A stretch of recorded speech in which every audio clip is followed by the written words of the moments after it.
वर्तमान में अंतर्राष्ट्रीय संबंधों को समझने के लिए विश्व के इतिहास की समझ होनी बहुत ज़्यादा ज़रूरी है। और जब हम विश्व के इतिहास की बात करते हैं तो उसमें चाइना का इतिहास एक विशेष दर्जा रखता है। विश्व की अनेक पुरानी सभ्यताओं में से एक है चाइना की सभ्यता। जी हाँ दोस्तों, मैं विजय तिवारी आज एक और नई श्रृंखला लेकर मैं आपके सामने प्रस्तुत हूँ, जहाँ आज की क्लास में हम बात करने जा रहे हैं चाइना के इतिहास की, history of China 1840 to 1978। Subject code होगा हमारा BHIE 141। इस सब्जेक्ट में 16 चैप्टर होंगे और आज की वीडियो में हम केवल चैप्टर नंबर 1 डिस्कस करेंगे। चैप्टर का नाम होगा चीन, एक ऐतिहासिक परिप्रेक्ष्य। इस पूरी की पूरी किताब में हमें कुल मिलाकर यही पढ़ना है कि चीन का जो राजशाही दौर था वो किन दौर से गुजरा है और वो कौन सी वजह रही कि चीन भी औपनिवेशिक ताकतों के सामने झुक गया, और फिर वो कौन लोग थे जिन्होंने चीन को वापस से उसके गौरवपूर्ण इतिहास के बारे में बताया और वापस से वहाँ पर स्वतंत्रता के लिए क्रांतियाँ कर दी। फिर कैसे चीन आज़ादी के बाद आगे बढ़ता गया और 1978 तक का चीन का इतिहास क्या था। आशा है आपको ये श्रृंखला जरूर समझ में आएगी। इसके साथ साथ जब हम हिस्ट्री पढ़ते हैं तो हमारे सामने क्वेश्चन बहुत सारे होते हैं, वर्ड प्रॉब्लम बहुत सारी होती हैं। तो यदि आपके साथ भी ये प्रॉब्लम्स हैं तो आप मुझे इंस्टाग्राम पे भी फॉलो कर सकते हैं। इसके साथ साथ आप हमारे टेलीग्राम ग्रुप में जुड़ सकते हैं, ताकि यदि आपके कोई प्रश्न है तो आप मुझे वहाँ पर भेज दीजिए। इसके साथ साथ कौन सी वीडियो अपलोड होंगी, कौन सी वीडियो नहीं अपलोड होंगी, वो सारी जानकारी आपको वहाँ पर पहले से ही दे दी जाती है, ताकि आपको बेमतलब का वेट ना करना पड़े। तो चलिए आज की क्लास शुरू करते हैं। सबसे पहले चैप्टर की एक प्रस्तावना दी गई है जो कि हमें कुल मिलाकर यही बताते हैं कि इस चैप्टर में हम क्या पढ़ेंगे। चैप्टर की शुरुआत जो है वो यहाँ से होती है कि चीन के बारे में बदलती समझ। तो देखिए, इस चैप्टर में जो पढ़ेंगे हम वही पढ़ेंगे। सबसे पहली बात तो यह है कि चीन की हिस्ट्री के बारे में अलग अलग दृष्टिकोण क्या हैं।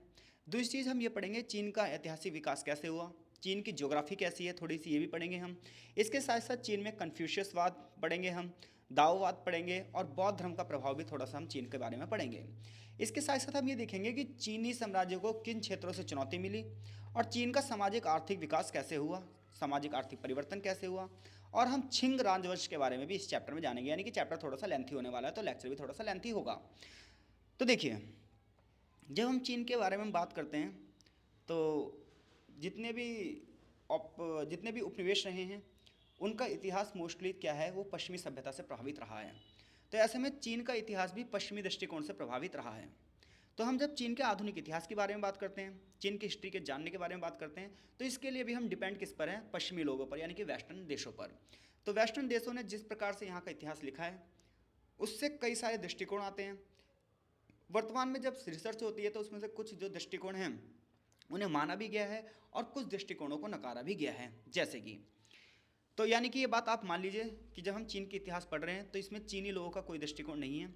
ये पूरा का पूरा किस पर आधारित है, वेस्टर्न दृष्टिकोण पर, यानी कि पश्चिमी दृष्टिकोण पर आधारित है।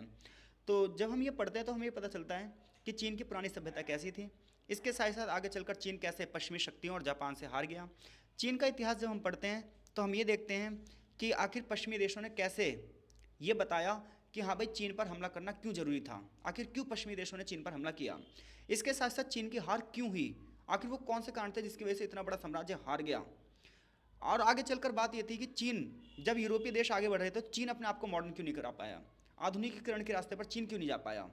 इसके साथ साथ जब चीन आज़ाद हुआ भी 1949 में और उसने कम्युनिज्म को अपनाया, तो फिर वहाँ पर क्या वजह थी जो कम्युनिज्म सक्सेस नहीं हो पाया।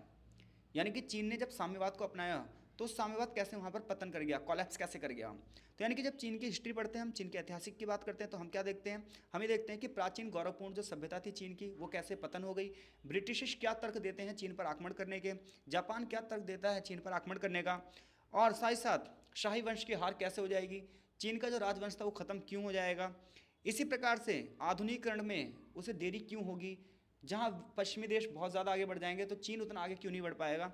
ये सब सवाल हमारे मन में होने चाहिए जब हम चाइना की इतिहास पढ़ते हैं। तो ऐसे में जो पश्चिमी दृष्टिकोण है इतिहास का, वो ये बताता है कि चीन में जो है वो बाहरी दुनिया के लिए, बाहरी दुनिया से सीखने के बारे में वो असमर्थ था। चीन की विफलता ये थी कि चीन का जो अंतिम राजवंश था, छिंग राजवंश, जो छिंग राजवंश था वो उतना ज़्यादा जागरूक नहीं था, उतना ज़्यादा अवेयर नहीं था, उतना ज़्यादा मजबूत नहीं था, जिसके बारे में हम आगे पढ़ेंगे भी। ऐसा पश्चिमी दृष्टिकोण का कहना है, लेकिन इसको देखो बहुत सारे लोग मानते भी और बहुत सारे लोग नहीं भी मानते हैं। इसके साथ साथ पश्चिमी दृष्टिकोण एक चीज़ और बताता है चीनी केंद्रवाद के बारे में। तो चीनी केंद्रवाद क्या है, तो देखो, चीन के लोग ये सोचते थे कि भैया सबसे बड़े विश्व में हम ही हैं, विश्व के, वर्ल्ड के सेंटर में हम हैं, इसलिए क्या है अन्य लोग हमसे कमज़ोर हैं, तो इसलिए उन्होंने अन्य लोगों को हे दृष्टि से देखा, निम्न दृष्टि से देखा। तो ऐसे में चीन पूरे विश्व से अपने आप को कटा हुआ महसूस करने लगा। उसे लगाने लगा सबसे बड़े तो हम ही हैं, सबसे ज़्यादा महान लोग हम ही हैं, इसलिए उन्होंने दूसरे लोगों से कुछ सीखा ही नहीं, विश्व की व्यवस्था से वो जुड़े ही नहीं। तो जब कभी हमारे मन में ऐसा आता है ना कि हम बहुत पावरफुल हैं, भैया हमसे बढ़कर कोई नहीं है, हमसे बड़ा ज्ञानी नहीं है, तो ऐसे हम दूसरों से सीखना बंद कर देते हैं, और जब दूसरों से सीखना बंद कर देते हैं तो हम दुनिया से अपने तार खुद ही तोड़ लेते हैं। परिणाम ये होता है कि सबसे पीछे हो जाते हैं हम। बिल्कुल ऐसे चाइना के साथ हुआ। ऐसा पश्चिमी दृष्टिकोण का कहना है, मैं बार बार ये बात कह रहा हूँ, कोई जरूरी नहीं है बात बिल्कुल सही हो। लेकिन आगे चलकर जब हम बात करते हैं, विद्वान इस चीज़ पर जोर देते हैं, तो कहते हैं कि चीन की असफलता क्यों हुई। तो चीन की असफलता की जब हम कथा को पढ़ते हैं तो सदियों सदियों का इतिहास हमें जानना पड़ता है। खैर, कुछ लोग कहते हैं गलत है। ऐसा नहीं है कि चीन में केंद्रवाद की धारणा थी, बिल्कुल भी ऐसा नहीं है कि चीन ने और लोगों को हे दृष्टि से देखा, क्योंकि अगर ऐसा होता तो चीन में बौद्ध धर्म कैसे आता, क्योंकि चीन तो अपनी महानता के गुण गाता रहता, जबकि चीन तो पूरी तरीके से बौद्ध धर्म से बाद में प्रभावित हो गया। और दूसरी बड़ी बात पता है क्या है, चीन से चाय रेशम का व्यापार तो पहले से ही होता था, सन 1600 के बाद से ही होता था। और इवन आप और हिस्ट्री में पुराने जाओगे तो आपको पता चलेगा चीन का रेशम मार्ग तो बहुत फेमस है, चीनी मिट्टी के बर्तन तो पूरे विश्व में फेमस थे। तो ऐसे में हम ये नहीं कह सकते चीन पूरे विश्व से नहीं जुड़ा था। तो यानी कि जो पुरानी रिसर्च है उसके माध्यम से जो ब्रिटिश ने अपने आप हिसाब से बताई, वो ये बताई कि हाँ भैया चीन को सभ्य बनाने के लिए, चीन को आधुनिक बनाने के लिए हमें इस पर क्या करना चाहिए, सत्ता आजमानी चाहिए। जैसा भारत पर अंग्रेजों ने भी यही कहा कि भारतीय असभ्य हैं, भारतीय लोग अपने ऊपर शासन नहीं कर सकते, ऐसे में हमें उन पर शासन करना चाहिए। तो ऐसे इन्होंने यहाँ पर चाइना में भी किया, और इसके लिए उन्होंने इतिहास गलत तरीके से प्रस्तुत किया। लेकिन जब हम आज वर्तमान में चीन के इतिहास पर खोज होती है, चीन के इतिहास पर लोग नई नई चीज़ें देते हैं, तो वो बताते हैं कि ऐसा बिल्कुल भी नहीं है, चीनी केंद्रवाद नहीं था। अगर ऐसा होता तो बाहरी चीज़ों से कैसे प्रभावित होता। तो यहाँ से यहाँ तक यही चीज़ें लिखी हुई हैं। जब भी हम चीनी हिस्ट्री की बात करते हैं तो ज़्यादातर सिलेबस अफीम युद्ध से शुरू करते हैं। यहाँ पर भी अफीम युद्ध की चैप्टर नंबर 2 में बात की जाएगी। इसके साथ साथ आधुनिक चीन की शुरुआत 17वीं सदी से होती है, जब वहाँ पर छिंग राजवंश आता है। 16वीं 17वीं सदी में मिंग छिंग राजवंश था, जो कि आगे चैप्टर में हम पढ़ेंगे भी। ठीक है भाई, तो यहाँ से यहाँ तक यही लिखा है। आगे बताया गया है कि चीन का ऐतिहासिक विकास कैसे हुआ। तो सबसे पहले इसमें ना हम चाइना की थोड़ी सी ज्योग्राफी देखते हैं, चाइना के भूगोल देखते हैं। तो भारत के साथ चीन भी एक विविधताओं भरा क्षेत्र रहा है। इसका आकार लेकिन भारत से बहुत बड़ा रहा है। तो अगर हम चीन की बात करें तो ये एक बहुत बड़े क्षेत्रफल वाला देश रहा है। यहाँ पर बहुत सारी नदी प्रणालियाँ रही हैं, जैसे कि येल्लो नदी, यांगसी नदियों का उपजाऊ मैदान है, यहाँ पर अनेक जलमार्ग हैं, बहुत ही लंबा तटीय क्षेत्र है इसका, पहाड़ी क्षेत्र भी हैं और संकीर्ण क्षेत्र भी हैं इसके साउथ में। इसके अलावा साउथ वेस्ट में घने जंगलों की पहाड़ियाँ हैं, तिब्बत का पठार है। आगे चलिए जाइए आप वेस्टर्न इलाके में, इसके साउथ वेस्टर्न इलाके में तो हिमालय की श्रृंखलाएँ भी मिलेंगी। इसके अलावा वेस्टर्न में जाइए, नॉर्थ वेस्ट में जाइए तो एक रेगिस्तानी क्षेत्र भी मिलेगा, साइबेरिया की सीमा से लगे हुए इसके वन भी मिलेंगे। तो ऐसी कुछ है किसकी, चाइना की ज्योग्राफी, जो कि आप नक्शे पर देख सकते हैं। चीन में अगर हाल ही के दशकों की बात की जाए, वर्तमान समय की बात की जाए, तो बहुत सारी खोज हो रही हैं, बहुत सारी पुरातात्विक सामग्रियाँ मिली हैं, जिससे पता चलता है कि चीन लगभग दूसरी सहस्राब्दी BCE में बड़े पैमाने पर फैला था। और यहाँ की जो सभ्यता थी वो थी कांस्य युगीन सभ्यता। जैसे कि जब आप भारत में हड़प्पा सभ्यता के बारे में आपने पढ़ा होगा फर्स्ट ईयर सेकंड ईयर में, तो हड़प्पा सभ्यता भी कैसी सभ्यता थी, कांस्य युगीन सभ्यता थी। तो ऐसी चाइना भी कांस्य युगीन सभ्यता का केंद्र था। तो और भी बहुत सारी विशेषताएं थी, यहाँ पर कांस्य की ढलाई होती थी। और अब तक की सबसे व्यापक सामग्री जो मिली है वो मिली है उत्तरी चीन के अन्यांग क्षेत्र में। यानी कि चाइना की हिस्ट्री के बारे में जानने के लिए जो बड़े पैमाने पर स्रोत मिले हैं, ऐतिहासिक सामग्रियाँ मिली हैं, ये सब कहाँ से मिली हैं, चीन के अन्यांग क्षेत्र से। इसके साथ साथ बात की जाए तो चाइना में भी धर्म शासित राज्य थे। चाइना की अपनी एक लिखित भाषा भी थी, जिसके माध्यम से सांग, इसके अलावा यहाँ पर जो मिला है वो पता है क्या मिला है, सबसे बड़ी चीज़ क्या मिली है, बहुत सारी अस्थियाँ मिली हैं। तो ये जो अस्थियाँ मिली हैं इसके माध्यम से ये माना जाता है जो सांग वंश के लोग थे, सांग वंश के जो राजा थे, वो दिव्य दुनिया से बातचीत करने की कोशिश करते थे, यानी कि परलोक की दुनिया से बात करने की कोशिश करते थे। अब इसके बारे में क्या धारणा थी, इसके बारे में तो आगे ही पता चलेगा, यहाँ पर तो फिलहाल कुछ भी नहीं दिया गया। ये रिसर्च का विषय है कि किस प्रकार से, क्या ऐसे भी कुछ हो सकता है कि लाशों से, अस्थियों से बात करके, लाशों से बात करके आप दूसरी दुनिया के बारे में पता लगा सकते हैं। ये सब बस हम पढ़ रहे हैं एज ए हिस्ट्री। आगे चलकर शांग वंश आएगा, जौ राजवंश आएगा, और ये सब किस प्रकार से शासन करेंगे ये सब चीज़ें आगे बताई गई है। तो चीन के अगर हम ऐतिहासिक प्रक्रिया की बात करेंगे, ऐतिहासिक विकास की बात करेंगे, तो इसके लिए हमें विभिन्न राजवंशों के बारे में पढ़ना पड़ेगा। तो एक चैप्टर नंबर 1 ना एक छोटा सा इंट्रो टाइप से है, जिसमें हमें थोड़ी थोड़ी बहुत सारी चीज़ें बताई जाएंगी। फिर आगे चलकर जब ये किताब खत्म हो जाएगी तो ये चैप्टर अपने आप क्लियर हो जाएगा। मेन क्वेश्चन जो इस चैप्टर से बनेगा वो यहाँ से बनेगा कि चीन में फिलॉसफी का विकास कैसे हुआ, चीन में चिंतन का विकास कैसे हुआ, और बौद्ध धर्म का प्रभाव कैसे पड़ा। तो जब हम चीनी चिंतन की बात करेंगे तो यहाँ पर सबसे बड़ा नाम आदर से लिया जाता है कन्फ्यूशियस का और दाओवाद का। तो क्या थी कन्फ्यूशियस परंपरा, क्या था चीन में दाओवाद, चलिए जानते हैं। तो जब जो शासन वंश शासन कर रहा था चीन पर, तो उस समय चीन में धन दौलत की अपार वृद्धियां थी, नई नई तकनीकों का उदय हो रहा था, इसके साथ साथ युद्ध और व्यवस्था भंग हो रही थी और लोगों के अंदर बौद्धिक चेतना को बढ़ावा मिल रहा था। यानी कि लोग अब सोचने समझने और प्रश्न उठाने लगे थे। ऐसे में उसी समय चिंतकों की एक बाढ़ सी आ गई चाइना में और लगभग ये माना जाता है 100 मतों का पर्दापण हुआ होगा। जैसे भारत में जब बौद्ध धर्म जैन धर्म फैल रहा था तो लगभग 64 धर्म उस समय आसपास क्षेत्र में फैल रहे थे।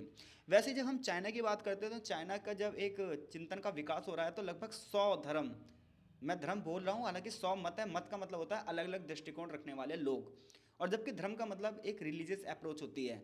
तो जब हम कहते हैं मतों की बात तो 100 मतों का पर्दापण हुआ, यानी कि 100 अलग अलग विचारधाराओं को लेकर मानने वाले लोग हुए।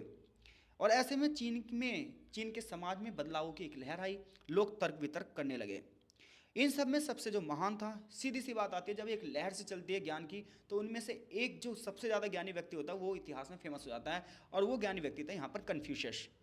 ये माना जाता है लगभग वो 550 BCE में पैदा हुआ था, जिन्हें चीन में मास्टर कुंग के नाम से या फिर कुंग फू जी के नाम से भी जाना जाता था। यानी कन्फ्यूशियस की बात की जाए तो उन्हें चीनी मास्टर कुंग या फिर कुंग फुंग जी के रूप में जाना जाता था। कन्फ्यूशियस, देखिए जब भी कोई बंदा चिंतक बनता है ना, जब भी कोई बंदा थिंकर बनता है तो अपनी आसपास की समस्याओं से बहुत पीड़ित हो जाता है। वो देखता है समाज में क्यों है इतनी समस्या, और फिर उसी समस्या के ऊपर लिख देता है, उस समस्या के ऊपर अपना विचार दे देता है और वो बंदा फेमस हो जाता है। बिल्कुल ऐसा हुआ कन्फ्यूशियस के साथ भी। कन्फ्यूशियस ने देखा कि कैसे पूरा का पूरा जो वंश था वो कैसे टूट गया। उसने देखा कि मेरा सिस्टम कैसे बिखर गया है देश का। उसने उस पर अफसोस जारी किया और पता उसने कहा क्या कहा, उसने कहा लोगों की जो मोरल एथिक्स है, नैतिक पतन बिल्कुल खत्म हो गया है, नैतिकता पतन की ओर चली गई, एथिक्स बिल्कुल समाप्ति की ओर चली गई, लोगों की सोचने समझने की क्षमता खत्म हो गई, मनुष्य ने मनुष्य को समझना बंद कर दिया। उसने उन स्वर्णिम यानी कि उन अच्छे दिनों के बारे में सोचा और लोगों से विनती करी कि कृपया करके अपने पुराने इतिहास के दिनों को वापस लेकर आइए। उसका ये मानना था कोई भी सिस्टम होता है उसकी समृद्धि जब तक नहीं होगी जब तक प्रतिभाशाली लोग उस पर शासन नहीं करेंगे। ये बात बिल्कुल सही है। कोई देश जब भी आगे बढ़ सकता है जब उस पर कुछ ऐसे लोगों का शासन हो जो कि बहुत ही ज़्यादा कुशल हों, शिक्षित हों, दार्शनिक अप्रोच के हों। कन्फ्यूशियस का मानना था ऐसे पुरुषों के लिए आवश्यक गुण जन्म पर नहीं बल्कि शिक्षा और योग्यता पर निर्भर होते हैं। ऐसा नहीं कि राजा का बेटा राजा बन जाए और कोई योग्यता ही नहीं है। तो कन्फ्यूशियस ने यही कहा, क्या कहा कि ऐसे बंदे शासन में आने चाहिए जिनके पास शिक्षा हो, जिनके पास योग्यता हो। शिक्षा के माध्यम से जो योग्यता होती है ये देवी अधिकार पर नहीं होती बल्कि ये सद्गुण के आधार पर होती है। आगे चलकर कन्फ्यूशियस का जो शिष्य था मैंशियस, तो मैंशियस ने इस चीज़ को और आगे बढ़ाया। मैंशियस ने पता क्या कहा कि एक सदाचारी शासक का ही हमें क्या करना चाहिए, सम्मान करना चाहिए, लेकिन जो गैर सदाचारी शासक हो, दुराचारी शासक हो, ऐसा शासक जो जनता के लिए कार्य ना कर रहा हो तो विद्रोह कर दो। जनता को विद्रोह का अधिकार भी होना चाहिए। यानी कन्फ्यूशियस ने विद्रोह का अधिकार नहीं बताया, लेकिन इसके शिष्य किसने, मैंशियस ने विद्रोह करने का अधिकार भी दिया। कन्फ्यूशियस की बात की जाए तो कन्फ्यूशियस एक स्थानीय राजा का शिक्षक भी था, एक सलाहकार भी था। उनकी बातें उनके शिष्यों द्वारा उनके जीवन काल के बाद इकट्ठी की गई, यानी कि उस दौरान नहीं लिखी गई। जैसे हमारे यहाँ बुद्ध के मरने के बाद उनकी शिक्षाओं को इकट्ठा किया गया, ऐसी कन्फ्यूशियस के बाद उनकी शिक्षाओं को इकट्ठा किया गया और उनकी शिक्षाओं को एनालैक्टिक्स के माध्यम से इकट्ठा किया गया। इन्हें धर्म के बजाय यानी कि धार्मिक दृष्टिकोण नहीं दिया गया बल्कि एक सामाजिक दृष्टिकोण दिया गया, एक राजनीतिक दृष्टिकोण दिया गया, एक नैतिक दृष्टिकोण दिया गया। लेकिन कन्फ्यूशियस की बात की जाए तो आगे चलकर ये पूरा धार्मिक हो गया, मतलब लोगों ने इसे धर्म के रूप में मानना शुरू कर दिया, हालांकि ये कोई धार्मिक व्यक्ति नहीं थे। कन्फ्यूशियस ने राजनीति पर बहुत अच्छे विचार दिए हैं, सामाजिक स्थिति पर विचार दिए हैं, लोगों की नैतिकता पर विचार दिए हैं, लोगों के अंदर कैसी एथिक्स होनी चाहिए इस चीज़ पर विचार दिए हैं।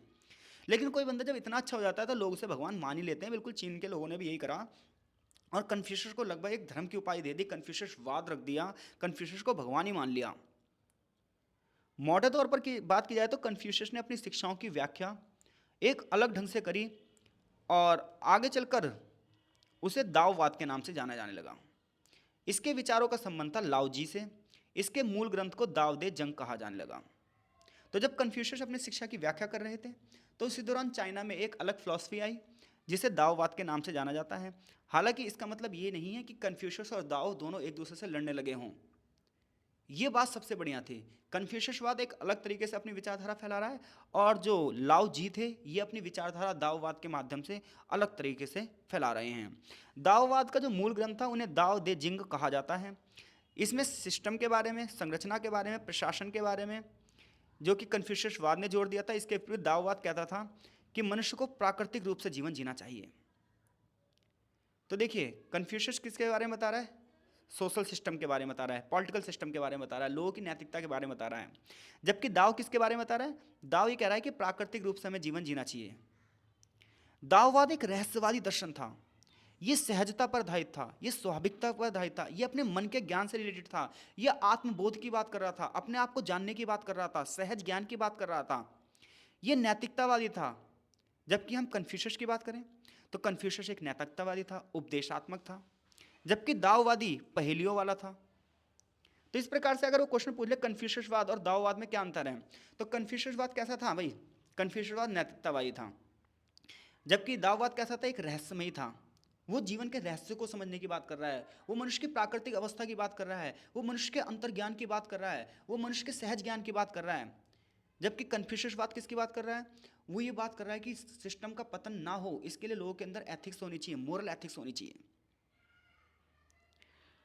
तो इस प्रकार से आप कन्फ्यूशियसवाद और दाववाद के बारे में बताओगे। हालांकि कन्फ्यूशियसवाद और दाववाद में कुछ चीज़ें समान भी थी, जैसे कि दोनों ना मृत्यु के बाद के जीवन को नहीं देखते थे। ईश्वर है, ईश्वर नहीं है, इसके बारे में उन्हें कोई चिंता नहीं थी। आगे चलकर बौद्ध धर्म आएगा, बौद्ध धर्म के अनुयायी आएंगे चाइना में, और ये अपने अपने तरीके से चाइना के लोगों को शिक्षित करेंगे। लोगों के मन में बहुत सारे सवाल होंगे कि पवित्रता क्या है, नैतिकता क्या है, और इन सभी सवालों का जवाब देगा कौन? बौद्ध धर्म। बौद्ध धर्म की बात की जाए तो चाइना में जो बौद्ध धर्म फेमस हुआ वो था महायान। देखिए जब हम बौद्ध धर्म को पढ़ते हैं, हिस्ट्री में आपने पढ़ा भी होगा सेकेंड ईयर में, तो आपने पढ़ा होगा कि बौद्ध धर्म की 3 शाखाएं थीं, एक हीनयान, एक महायान और एक वज्रयान। तो यहाँ के लोग जिस चीज़ से फेमस थे, जिस चीज़ से प्रेरित थे, वो कौन सी शाखा? महायान शाखा थी। इसके साथ साथ उन्होंने रंगीन अनुष्ठान, दंत कथाओं, बुद्ध और बौद्धिस्ट और छोटे देवताओं की पूजा वूजा करी। ठीक है भाई, बौद्ध धर्म के लिए अनुयायी इससे मिले। 6ठी से 9वीं सदी की अगर बात की जाए तो 6ठी से 9वीं सदी में सुई और तांग राजवंशों के तहत बड़े पैमाने पर बौद्ध धर्म चीन की गहराई में समा गया। चीन के साहित्य जगत में, राजनीति में, परंपराओं में, व्यवहार में बौद्ध धर्म बहुत तेजी से फैला। बौद्ध धर्म के मुख्य चीनी मतों ने कोरिया और जापान में भी बौद्ध धर्म को फैलाया। चीन में बौद्ध धर्म बहुत तेजी से फैला। जैसे कि हम सभी जानते हैं विश्व में सबसे ऊंची बुद्ध की मूर्ति भी चाइना में है। तो कुल मिलाकर चीन की विश्वास प्रणाली इस प्रकार से विविधताओं भरी हो गई, जहाँ कुछ लोग कन्फ्यूशियसवाद को मान रहे हैं, कुछ लोग दाओवाद को मान रहे हैं, कुछ लोग बौद्ध धर्म को मान रहे हैं। ऐसे 100 मत लगभग लगभग चाइना में चल रहे हैं। तो यहाँ से ये चैप्टर का फर्स्ट पार्ट समाप्त होता है। आई होप सो ये पूरी तरीके से आपको समझ में आया होगा। यहाँ से क्वेश्चन जो बनना है वो कन्फ्यूशियसवाद और दाओवाद के बारे में ही बनना है। तो देखिए यहाँ पे चीन की ऐतिहासिक प्रक्रिया बताइए कि चीन के ऐतिहासिक प्रक्रिया में विद्वानों की क्या बदलाव आया है। तो इसका आंसर आप कैसे लिखोगे? तो चीन के ऐतिहासिक प्रक्रिया में विद्वानों को जो बदलाव आया है वो ये आया है। ये पहले पश्चिमी दृष्टिकोण पे था। ये लोग कहते थे चीन की जो ऐतिहासिकता वो केंद्रवाद की थी। चीन के लोग अपने आप को बहुत ही सम्मान की दृष्टि से देखते थे, इसलिए वो विश्व से नहीं जुड़ते थे, विश्व को हेय दृष्टि से देखते थे। लेकिन आगे चलकर ये धारणा बदल गई है। ऐसा माना जा रहा है, जो ऐतिहासिक स्रोत मिले हैं, पुरातात्विक स्रोत मिले हैं, कि भैया चीन की सभ्यता विश्व की सभ्यता से जुड़ी हुई थी। जैसे कि रेशम मार्ग के माध्यम से, चीनी मिट्टी के बर्तनों के माध्यम से, आगे चलकर चाय के माध्यम से, फिर अफीम युद्ध भी होगा। चीन के 2 सबसे पुराने राजवंशों के नाम बताइए भैया। तो हमने पढ़ा था जोऊ राजवंश, है ना, छिंग राजवंश, ये सब पढ़ा था। चीनी लोगों की 3 प्रमुख विश्वास प्रणालियाँ क्या थी? कन्फ्यूशियसवाद, दाओवाद और बौद्ध धर्म। कन्फ्यूशियसवादी दर्शन के कुछ तत्वों के बारे में बताइए। तो ये सभी प्रश्नों के उत्तर देने में आप सक्षम हैं। आशा है आपको लेक्चर समझ में आ रहा होगा। इस चैप्टर के पार्ट 1 में हम इतने रखते हैं। आगे इस चैप्टर की कहानी मिलते हैं पार्ट 2 में। लगातार कमेंट करते रहिए, आप हमें बताते रहिए कि आपको ये चीज़ें समझ में आ रही हैं या नहीं समझ में आ रही होगी तो हम दोबारा से चीज़ें अपलोड करेंगे और अच्छे तरीके से समझाने की कोशिश करेंगे। देखिए चैप्टर बहुत ज़्यादा लेंथी हैं, इन्हें 20, 25, 30 मिनट में कवर करने के लिए हमें क्या होता है, कई बार तेज़ी से बोलना पड़ता है। तो अगर चीज़ें आपको समझ में आ रही है तो बहुत अच्छी बात है, नहीं समझ में आ रही है तो भी आप हमें कमेंट करके बताइएगा, ताकि हम इसे फिर और डिटेल में और डीपली अध्ययन करवाएंगे। अगले चैप्टर में इस चैप्टर के पार्ट 2 में हम पढ़ेंगे चीनी शाही राज्य के बारे में और उन्हें किन किन लोगों से चुनौती मिली, फिर चीन में सामाजिक, आर्थिक, राजनीतिक क्या परिवर्तन आए हैं। ये सब चीज़ें हम नेक्स्ट पार्ट में पढ़ेंगे। तब तक के लिए आपका बहुत बहुत धन्यवाद।